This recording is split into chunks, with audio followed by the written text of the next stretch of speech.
Hi everyone, going live in just a minute or two.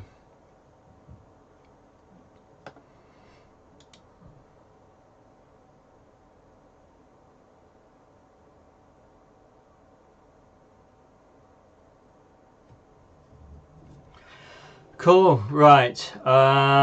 Let's get started. Right, so I've posted the very latest version of the Near SDK to the channel in our Discord server, so the Morgan's Courses channel in the Discord server, and I've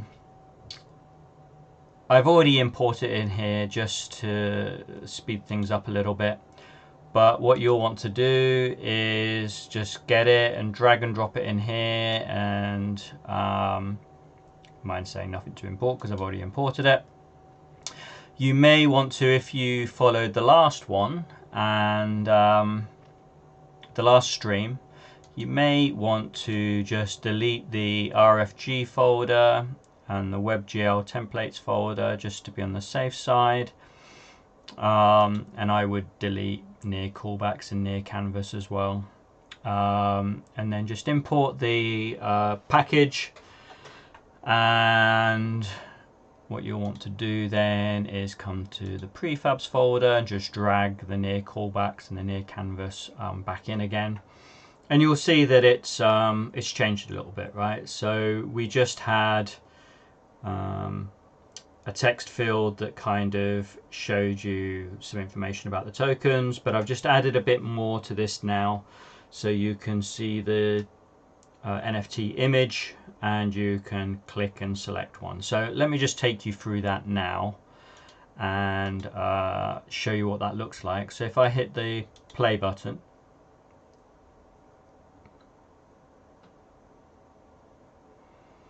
and it says you must sign in. If you try and get tokens without signing in, it says you must sign in to get tokens. So I will sign in, and then we should be able to hit the get tokens button, and it goes away, grabs the tokens from the wallet, and what it does is now displays the image of that token, so that's kind of cool. And then we've just got these hooked up, so if you click select, it says token ID 12 was selected, select here, token ID 13 was selected, and of course you can see that we can then hook this into our game, and we can use this to choose which character we're going to go into in our game. So let me just, so this is in the editor, right? So it's not in the editor, it's not looking into your near wallet.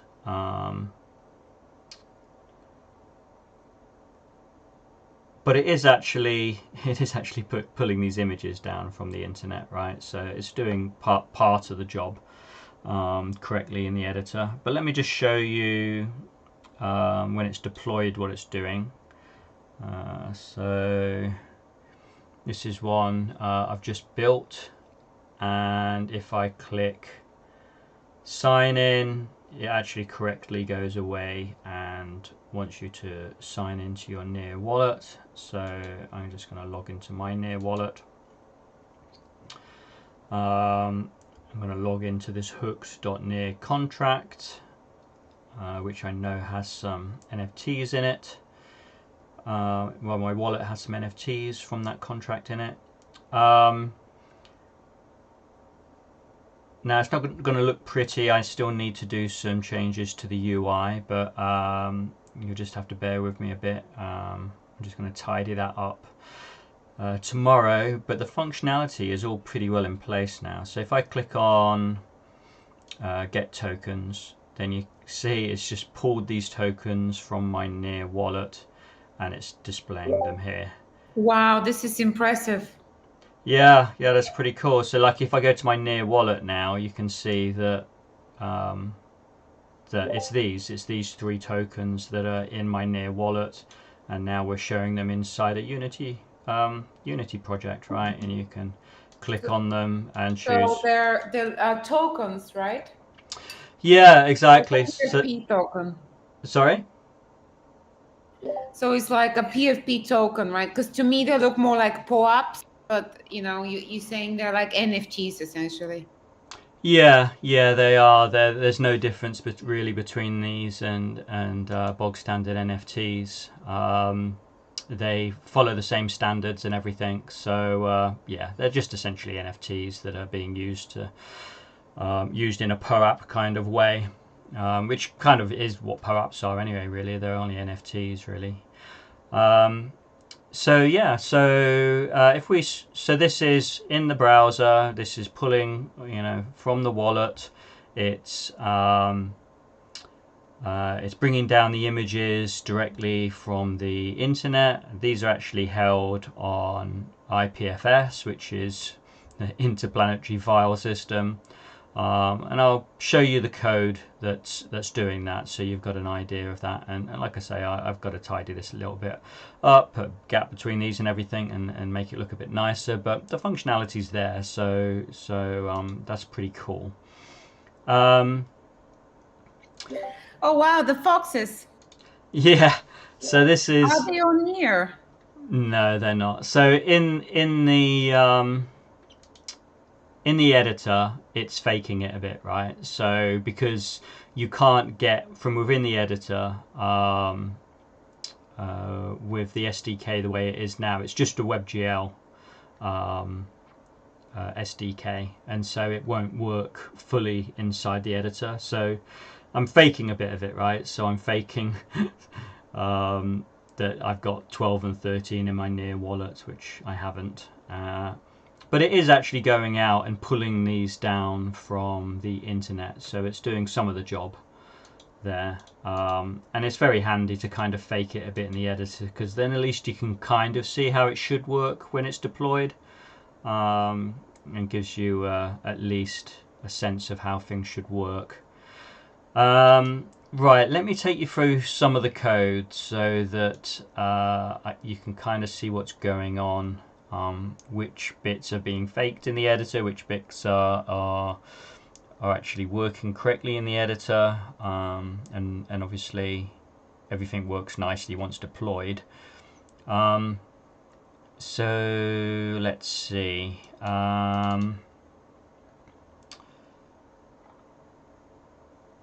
So this is the. Let me just reduce this a bit. There you go. So as you can see, I've got dummy tokens here, right? So this is the bit that's kind of faked in the editor. So you saw that token ID 12 was showing, and it actually, oops, it actually, I'm sort of hardwiring this in so that it kind of shows the fox image. As long as this is not confidential information, it's okay. Well, it's just 12 and 13, so I don't know who owns those. I guess I should use some that I own, but maybe before I do the full release. But anyway, it's just an interim solution. So this is the dummy information that it's using in the editor, and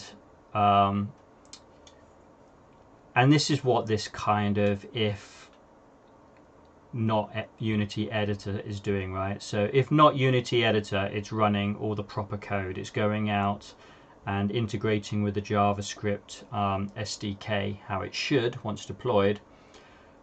Otherwise, you're in the editor and all this stuff is kind of faking it a bit, and just faking it so that you can but it's nice to have something being faked so you can kind of see it working in the editor to a certain degree. So like it's, there's no such thing as testing.near, this is just a fake account, and I'm faking getting these dummy tokens, right? What language is that then? So this is C#, but this here is actually integrating with JavaScript. So we have this is kind of defining one side of the interface, and then if I show you, we actually have the JavaScript code here. So this is the JavaScript code, and I mean the interesting thing about JavaScript and C# is that they've started to look quite similar. They both kind of nick each other's good ideas, and yeah, because like C# now has awaits and asyncs and stuff, and so yeah, they look pretty similar in a lot of respects. So but this isn't truly JavaScript. This is kind of, this JS lib thing is kind of like a little bit of a faked JavaScript, I suppose. But yeah, this is the JavaScript side. Right. So this is the bit that I had before, and I'll just show you the bit that I've kind of added today. And this is the bit that just gets the image, right? So what happens is when you get the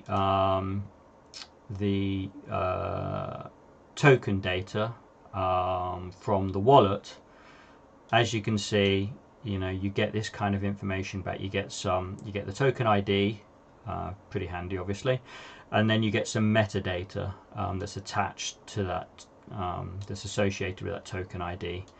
And one of the important ones is this media, and this is essentially the URL to the image.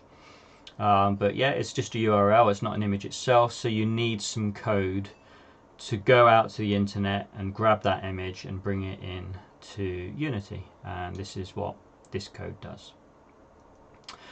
Now what you will find is that in that media field, if they're using IPFS, they'll have some of these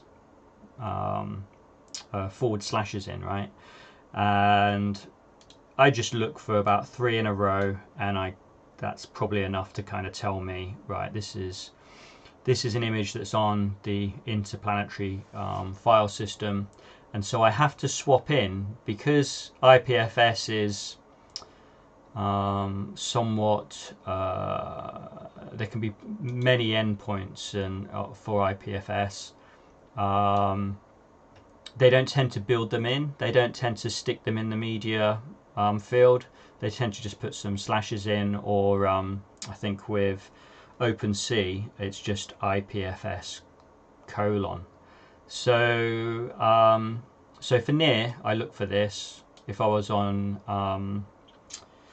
Polygon, I would look for IPFS : and I would switch it out with an IPFS URL that I know kind of works quite well, and this one seems to be quite a nice one.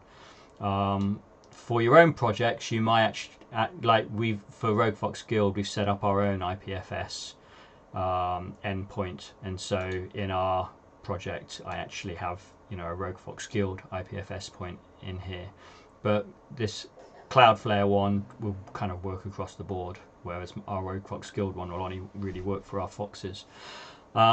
So, and I swap this out, just basically do a replace and add this to the front of the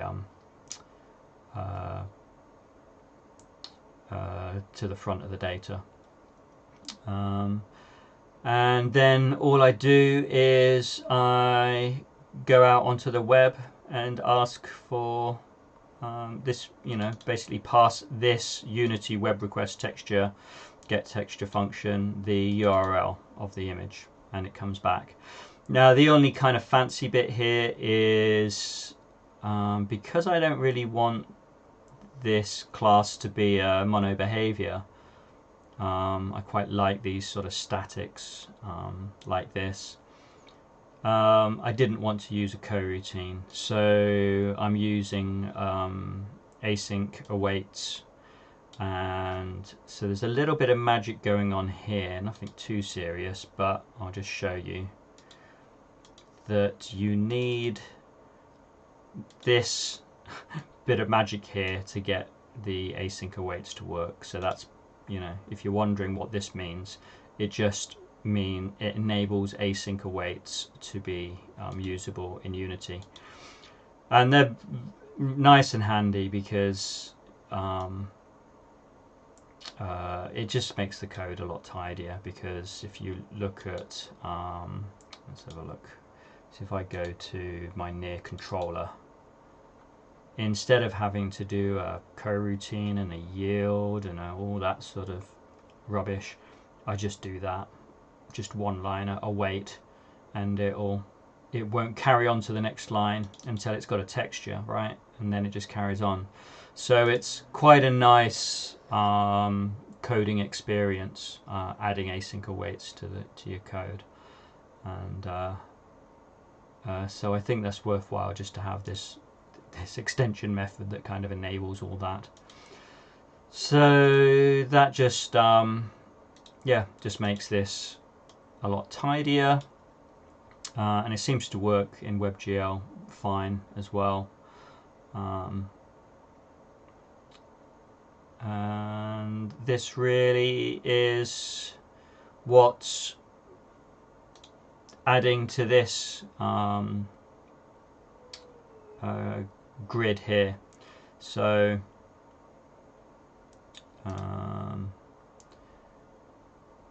so I'm basically just instantiating a prefab, setting the image, title, token ID, setting up that button that you see where that I click on, and of course the handy thing here is that we can put anything we want in this bit of code here. So we can, you know, check what token they've clicked on, and then probably, you know, go straight into the multiplayer game using that character. So that's probably what will happen in this bit of code over the next couple of days. So so this is the bit that's gonna change. Everything else will probably stay pretty well the same, yeah, apart from tidying up the UI a bit. Anything else interesting here? Not really. I think I've gone through some of this stuff before. Just signing into your Near wallet. That's about it. Oh yeah, the only other thing here is this is what will change, right? So this is the hooked.near contract that's got those perapps in that I'm showing at the moment, right? So we can change this to the contract that we're going to be creating probably tomorrow. So so this will change as well. So we'll put in our contract ID in here, and it will reach into our wallet. If we've minted anything from that contract that we've deployed, then we'll see it pop up in our interface. So that's going to be pretty exciting. And I think that's about it for today. I don't think I've got much more to show you. Just to remind you that yes, you have to drag in these prefabs, and the only other thing you need to do is go to build settings, make sure you've selected WebGL, and then in player settings you just, is it player settings? No, I'm adrift there. It's oh yeah, no, it's player settings. It's here, yeah, resolution and presentation. You need to select this WebGL template, the Near one. So if you have this one or this one selected, then sadly nothing will work. The Near WebGL template is pulling in the Near JavaScript SDK library that it needs to do its work. So so that's very important. But that's about it. So, you know, pretty well a drag and drop solution for reaching in and pulling information from your wallet. And yeah, I've got this we can change the contract ID here. So you know, this is in our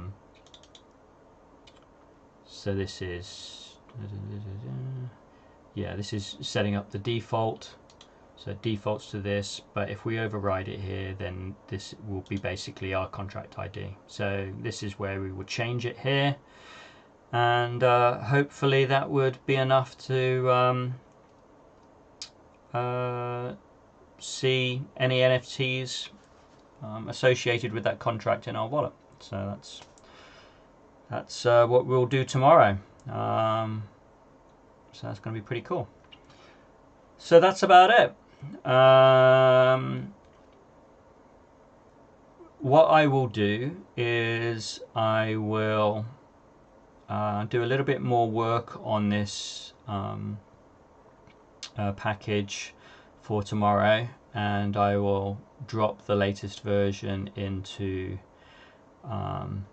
my course channel, and then we'll use that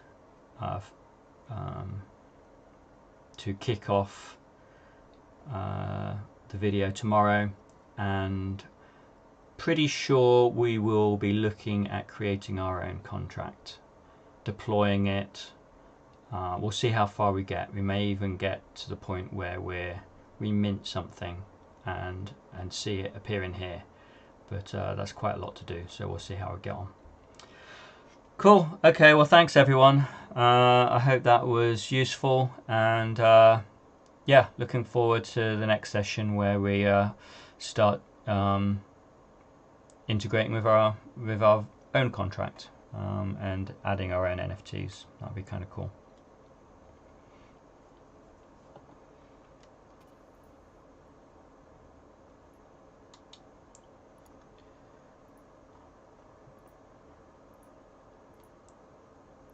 Oh, there's quite a few people in here. Just looking at the Discord server. I'll stop streaming on YouTube.